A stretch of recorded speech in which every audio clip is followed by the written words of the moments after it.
call sign Rudolf.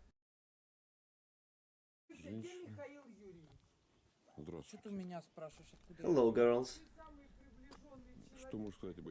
What can I say about these women? They were in the war since Slavyansk. One as a nurse, the other one as a rifleman. Rudolf was in Semyonovka trenches, and Lucia was in the hospital working with a famous Frenchman. Yes, I'll pass on the greetings from you. How did you join the militia? I've lived in Slavyansk my whole life, and all of it happened before my very eyes. So when the barricades and roadblocks started, it all was pretty much next to my house. So when I saw it, I couldn't sit in my house, so I went to the checkpoint and I saw that some of the girls were helping the boys at the checkpoint, so I was at the kitchen making sandwiches and all that, and then things sort of happened accidentally. One guy saw that I worked pretty hard, so he asked me to help. He first asked me to help by calling on the phone. So if anything happens, gave me a phone number and told me to call if anything happens, to report on the developments. So I was calling, reporting the situation. Then what happened is that the leader of the checkpoint had a lot of other things to attend to, and his health was also poor, so he asked me to assist with his duties. So that's sort of how it happened. In a few days I was the head of the checkpoint. Yeah, that was the Cherevkovka checkpoint. So we had a group of about 30 people who were constantly part of the checkpoint.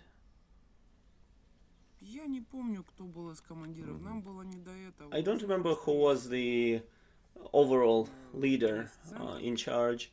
We didn't really care who was in the center, you know. We had the main group in Slavyansk who were doing overall coordination. But our task was simply to man the checkpoint, to check the cars, not to let any suspicious persons into the city, and report. As far as weapons, we didn't really have anything. We had two sawed-off hunting shotguns that the guys brought from their house, their personal stuff, and that was it. We had sticks. That's about it. Of course, we tried to keep safe ourselves, monitor to make sure that if some suspicious person is approaching the checkpoint, not to get too close to them, to be careful,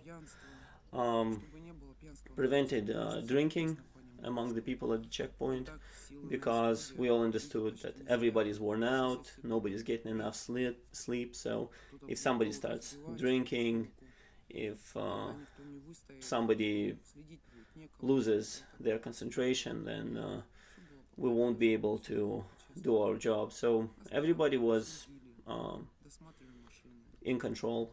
We were checking cars, and some people complained and said that we weren't polite, or that we were rude to the civilians. So we even had to get some guys from the central unit to come and show to them that we are correct, that we aren't doing anything. And then I met a guy from a neighboring checkpoint who was coming to see how we're doing, and we came to see what procedures they follow and learn from them, and they learn from us. And I guess he saw some military qualities in me as a soldier. And when we got the first 4 armored vehicles, he went there as a the leader of one of the vehicles. So he asked me if I could work with him as a crewman. That was a BMD-2 infantry fighting vehicle. So he was the leader of the crew. That was one of the first 4 infantry fighting vehicles that were stopped in Kramatorsk, and the soldiers gave up their weapons and gave up the armored vehicles. I remember that case very well.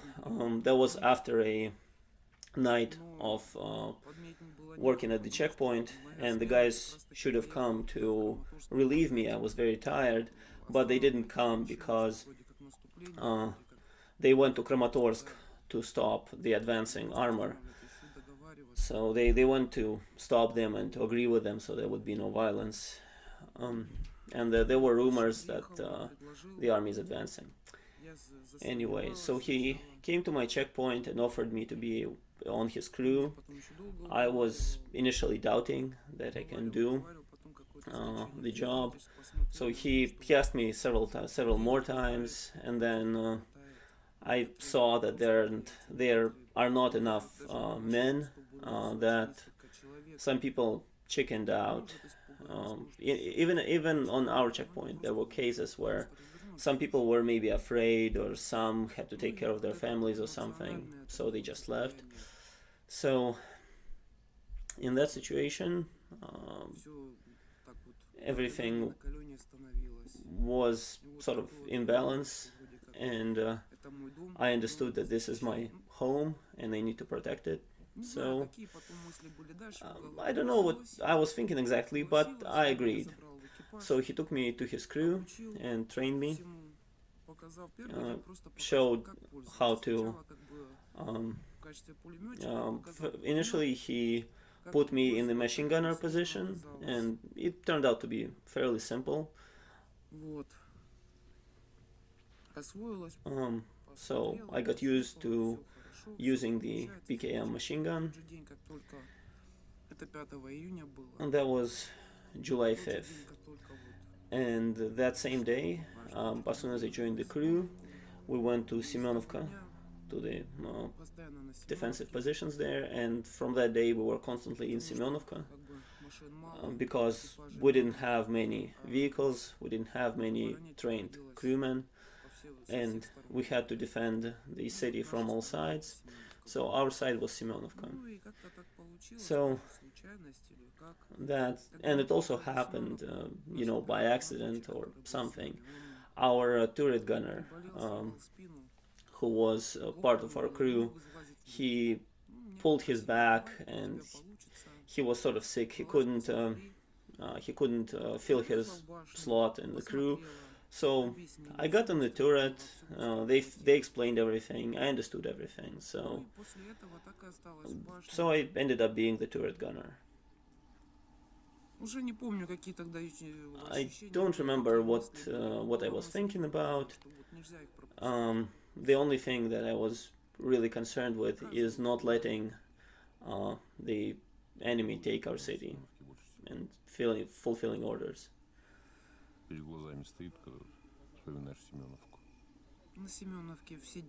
As for which day I remember the most, all days sort of blurred into one. They were the same. The one thing I remember most was the first time I was afraid there, when we were going to Semyonovka, and we had to wait until the shelling subsided, and Semyonovka was burning, all of it. One large fire. I remember there was a hotel there. I don't remember what it was called. Yeah, Metelitsa. And it's on the road from Slavyansk to Semenovka. Yeah, right next to the gas station. So that hotel was on fire and everything around it was on fire, and that was pretty scary. But all the days were pretty much the same. Shelling every day, explosions every day. We got used to it pretty quickly, so after, maybe 3 days, we didn't really pay attention. The first day was pretty scary. Explosions around, and we were scared that a shell is going to punch through the wall and kill us all. But then we got used to it, and it was normal. We fell asleep during the shelling. Yes, as far as retreat from Slavyansk, we were retreating with the armored group. We had, I think, 4 vehicles. I don't remember, it was pretty dark, and it was pretty confusing. Yeah, we went to Kramatorsk along the highway. Yeah, directly at the Yuki checkpoint.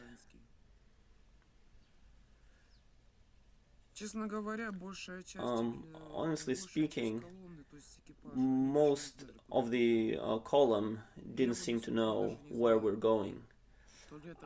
I don't know what happened, if we had orders to do this, or we got lost, or maybe there was an order. Polynkov speaking. Yes, Taran, the leader, had an order to spread out and go across the field to Kramatorsk. I don't know why he chose to go on the highway directly to the checkpoint. Rudolf speaking. Well, yes, I guess so. I don't know what happened, but we went there, and Taran was actually in my vehicle.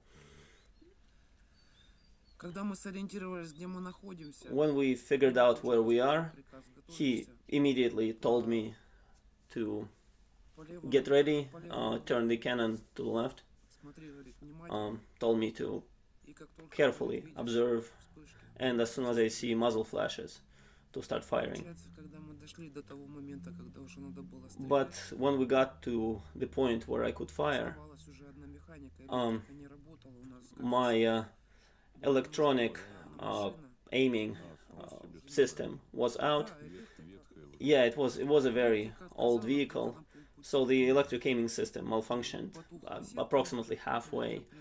So the aiming reticle went dark, but I knew how to use the manual aiming system, so I tried to aim with the manual levers.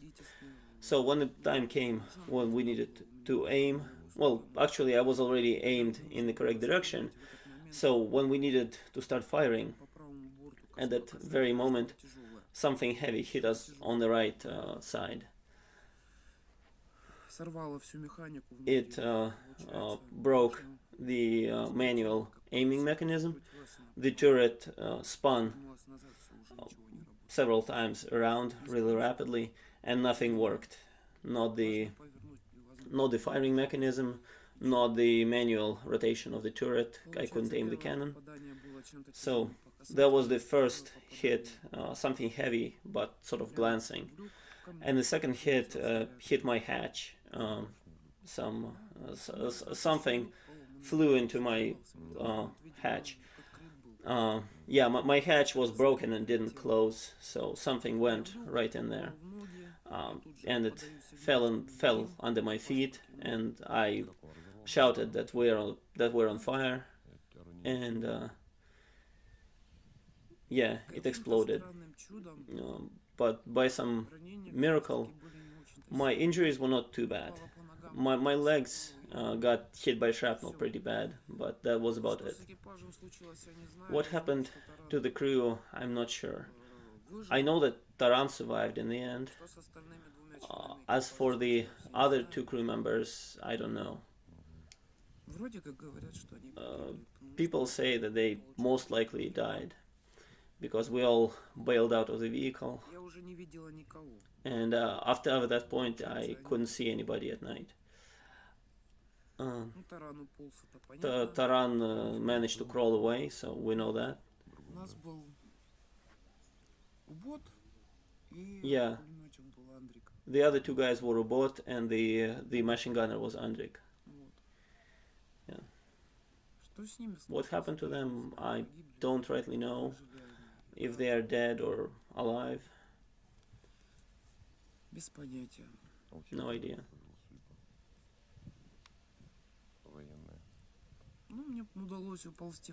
So I managed to crawl to Slavyansk. Yeah, but I didn't manage to crawl to Slavyansk right away. And first I was captured, but not everybody on their side was bad, and I got captured by Berkut, by their former riot police. And when I was crawling back to Slavyansk, I was detained by the Berkut. Yeah.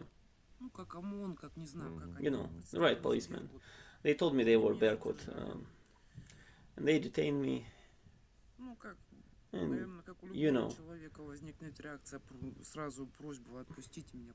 yeah, and like as any person, you would say that why are you detaining me? I didn't fire a single round. Didn't have the time to. And I was detained for maybe 2 days in their foxhole. They tended to my wounds and fed me, didn't torture me. It was okay. And later, I think the next day maybe, some officers or supervisors came, and they tried to interview us. And that night I was captured, and for some reason they thought that I'm a sniper. And there was this girl, Marina Koshka, I think was her call sign, from the Links unit. And our journalist, Masha, was also captured. But I think Masha was okay. She wasn't even handcuffed or tied up like us, and she wasn't really detained. She was walking around, and me and Marina were sitting there. So when they tried to interview us, one of those guys tried to threaten me or scare me or something, and he was telling me, "Why are you so calm? Do you know that we are going to shoot you shortly?" So I was pretty scared, of course, didn't know what to do, just stood there silently. So those guys who detained me, they heard that. And when the supervisors left, when it started getting dark, one of them came up to me and said, "Can you crawl?" I said, "Yes, I can crawl." He said, "Okay, start crawling that way. When I signal for you to move, just start crawling away." So they helped me, and I crawled away. And I made it to Slavyansk, and found my girls that were with me at the checkpoint, and they helped me. They hid me and contacted my family, told them that I'm in Slavyansk, that I am wounded, that they need to get me out. So they got me out to, by a miracle, they managed to sneak me to Belgorod, Russia, found a way to smuggle me out. And in Belgorod, my wounds were treated. There was a good doctor there who helped me, stitched up my legs, because while I was getting there, I started getting some inflammation and infection in my legs. And there was one organization that helped me a lot, some humanitarian aid from the Dom Officerov, so the officers' society. And they got me medicine. They were good people and helped me. So I was in Russia for 9 months. I didn't have my passport, of course. I couldn't leave through the border. But the migration service helped me. They understood my situation. They did the formal verification of my identity, made some official documents for me so I could live there. I even found a job there, you know, whatever jobs I could get. I even worked as a janitor for a bit. Later I found a way to come back to Donetsk. Overall, I didn't even plan to continue serving in the militia.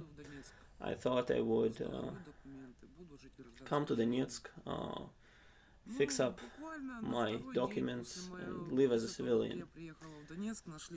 But literally a couple days after I came to Donetsk, my friends from Slavyansk found me and told me, you know, you're already skilled, you already have experience, so do you want to join us? If you don't want to fight, you can just do paperwork.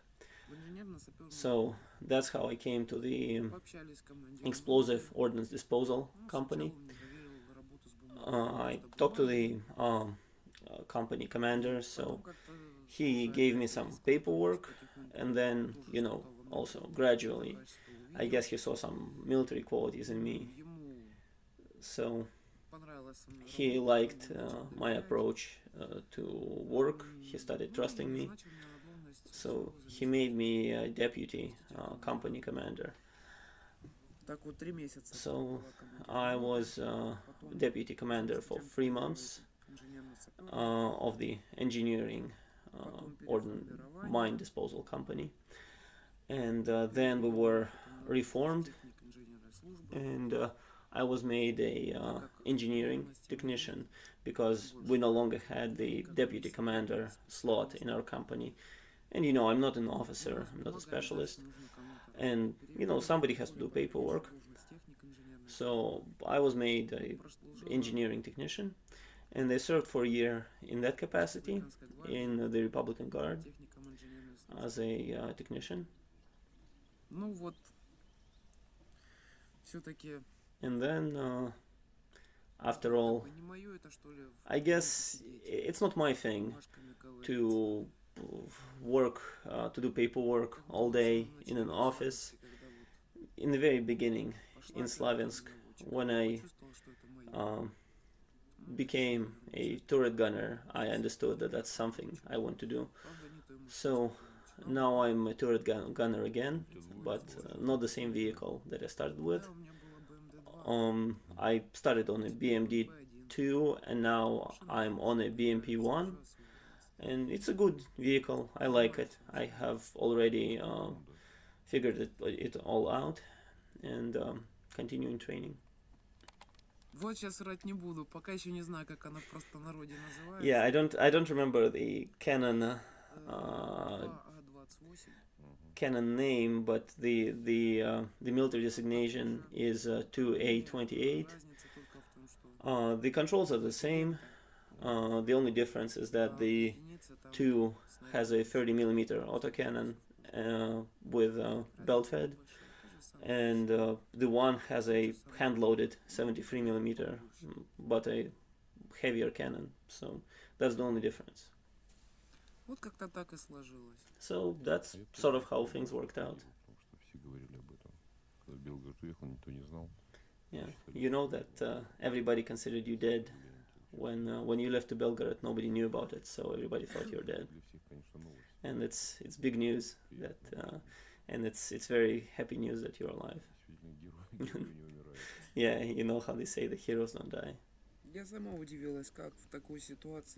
Yeah, I was surprised myself. How can one survive in a situation like this? But turns out that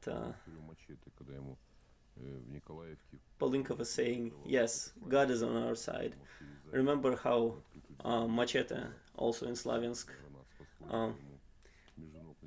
a 40mm flew between his legs through the rear door and blew there, and he was okay. He's fighting now. He's the head of a battalion. Rudolf says, yeah, I guess God needs us for something and saves us for something else.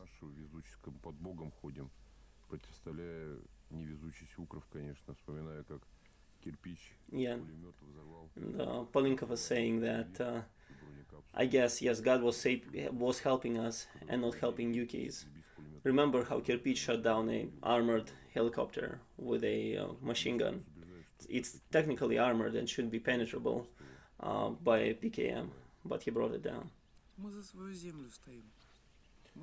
Rudolf says that we are fighting for our land. We knew why we were fighting, and they just had orders. They didn't understand why.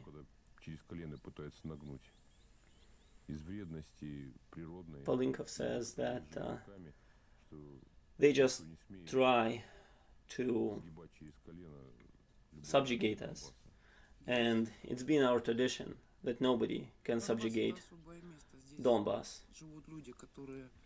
Rudolf, yes, Donbass is a special kind of place. People here have pride, people here have honor, and they would never allow somebody to force them to kneel, to take over their land, and simply do it for the sake of profit. There are a lot of versions why this whole thing started, but I think somebody just wanted our land. Maybe somebody didn't like the fact that we exist.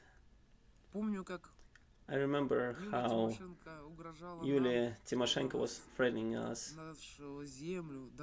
that she's going to fence Donbass with barbed wire and make it into a concentration camp. And what else? She talked about nukes or whatever. Polynkov. Yes, and there's the famous speech by Poroshenko that he was threatening that their kids would be going to schools and our kids would be hiding in cellars. But in the end, our kids are going to schools too. And every time they shoot us, we shoot back.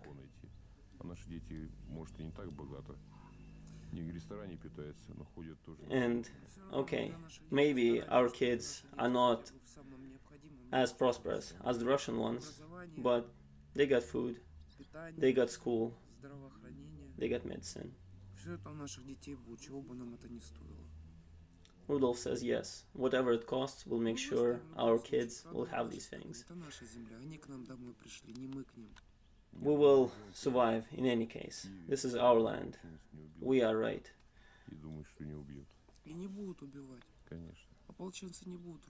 Yeah, we won't attack anybody over in Kiev. We don't advance. We don't try to take over their stuff. We're here in our homes. We don't want theirs, but we want ours. We know what we're fighting for. This is our home. They are not coming here voluntarily. They've been sent here. We know this is our land and we have nowhere else to go.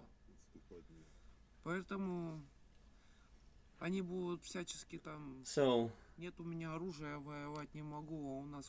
they would be saying, you know, we don't have weapons, we don't have something, so they would not fight.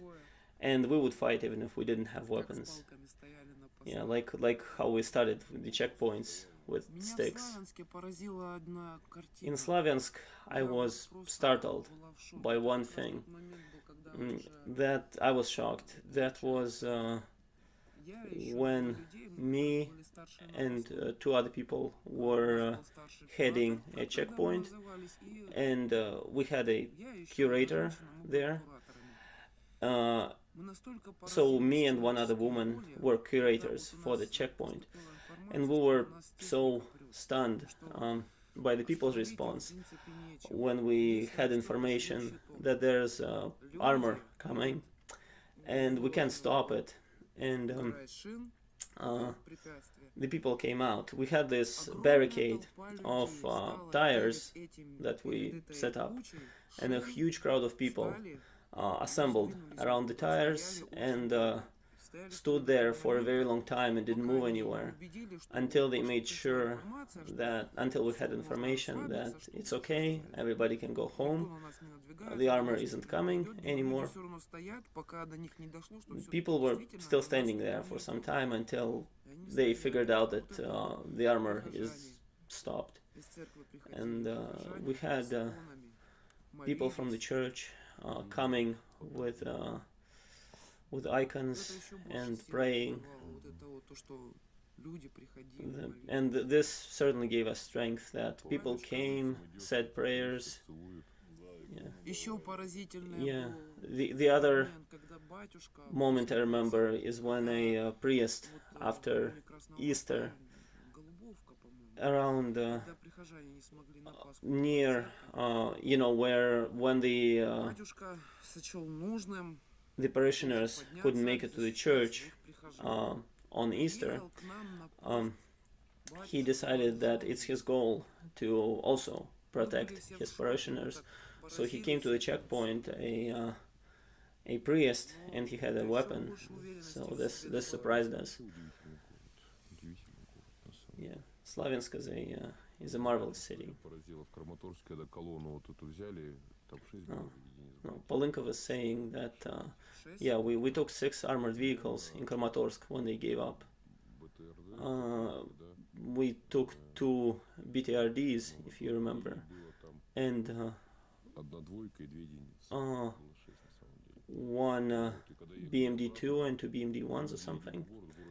And we were going through the city, and the city is pretty long, right? We were going to Slavyansk, to the center, and we were driving, and people see that the armor is coming, and they didn't see what's going on, and they didn't see the Donbass flag that we were flying, and they were all jumping into the road and lying down to stop it. And we had to constantly stop and explain to everybody, showing the flag that we had. It was a nightmare. It took us a long time to get to the center. And it was impressive how people all jumped under the tracks constantly. The people there are amazing. And I was sitting on Kievsky street, and the BTR was going through, and all the people, all the women on that bus stop saw our guys on the BTR and were making a sign of the cross, blessing them, everybody constantly. And we could see that the people there loved us and respected us. Yeah.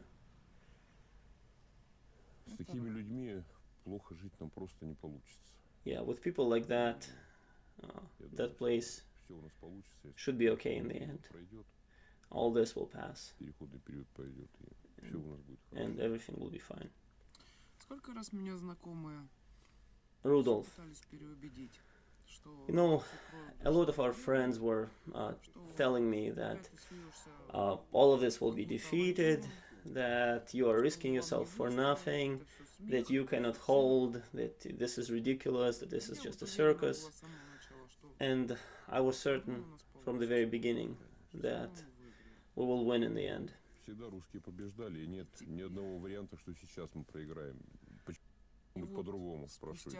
Yes, and 2 years later, all the people who, my relatives who were telling me that now some of them are apologizing, but some of them are quiet. And those who are apologizing are saying that yes, you were right after all. But I could see it from the very beginning by the way that people rose up. And there was also another case in Slavyansk that I remembered very well. when VSU tried to land in Slavyansk airport, and those who saw it started a panic that they are landing at the airport. And we didn't have many people there, several men, that's it. And we had those radios, ZLO radios. So we had several people who had those radios, and I had one. So we started, we rose alarm on ZLOs that we need help at the airport, we need to assemble there, need to go there. And you know, 20 minutes later, at most half an hour, such a huge crowd started coming from the center of the city. It looked like the entire city moved out. And yeah, it was the towards the end of the day, in twilight, and there was a huge crowd of people going to the airport. Yeah, they had whole families coming out and everything. Yeah, that was good to see that people cared. Yeah, Polynkov was saying we were waiting for an assault at the time on the 2nd or on the 4th. And yeah, when we were trying to redeploy inside the city, there were tons of people there, and we could barely move inside the city. And people were building barricades everywhere. On every corner there was a barricade.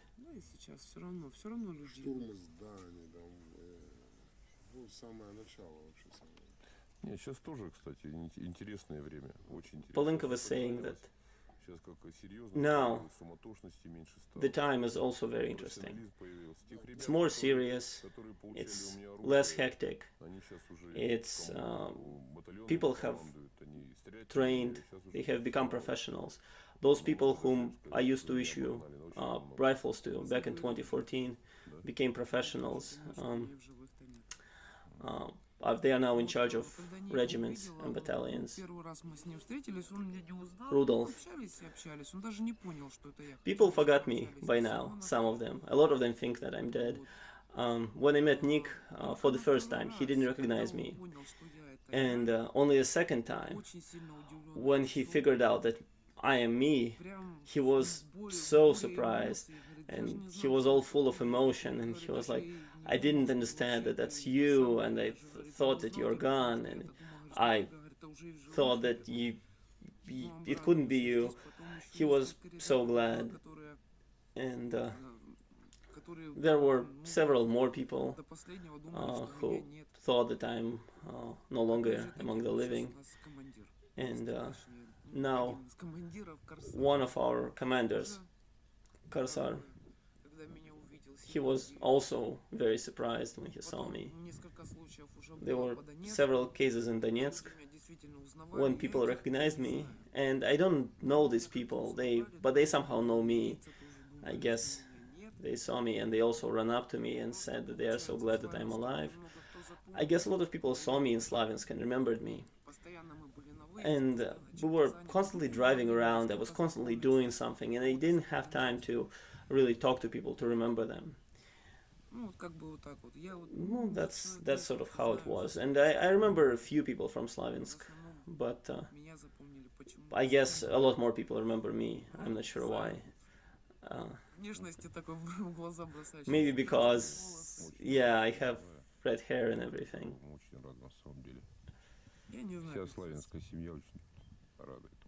Yeah, everybody from Slavyansk is really glad. Rudolf, I'm very glad that most people survived. Polynkov. Yeah, you know, overall, when leaving Slavyansk, that huge operation, we actually didn't take many casualties, other than the armored group. And Rudolf, yes, a lot of the people we thought to be dead turned out to be alive. Like our tanker, Phantom, everybody thought he's dead, and people told me that the whole crew burned in the tank. But in Donetsk, at a meeting of Slavyansk veterans, I saw him, and when I saw him, I thought that I'm imagining things, but I came up and talked to him. Yeah, he's alive. Unfortunately, he's heavily injured, and his head is damaged, and he's pretty wounded. But yeah, we're talking to him. We're trying to help him. The biggest problem for him is that his head is injured, and the doctors are saying that eventually the scar tissue would dissolve, and he'll be back to normal. We're hoping that he'll recover, that he'll be okay.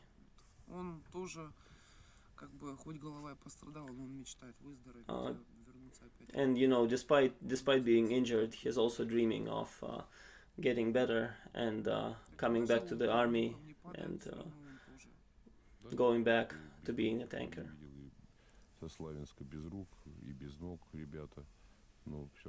Polynkov.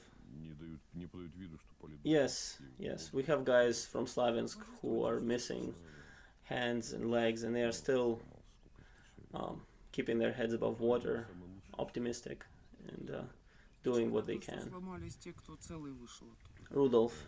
Yes, it's the sad thing is that some people who came out of there unwounded broke down morally. Polynkov. Yes, there are some people who grew distant, who are alien to us now, but hopefully they'll recover.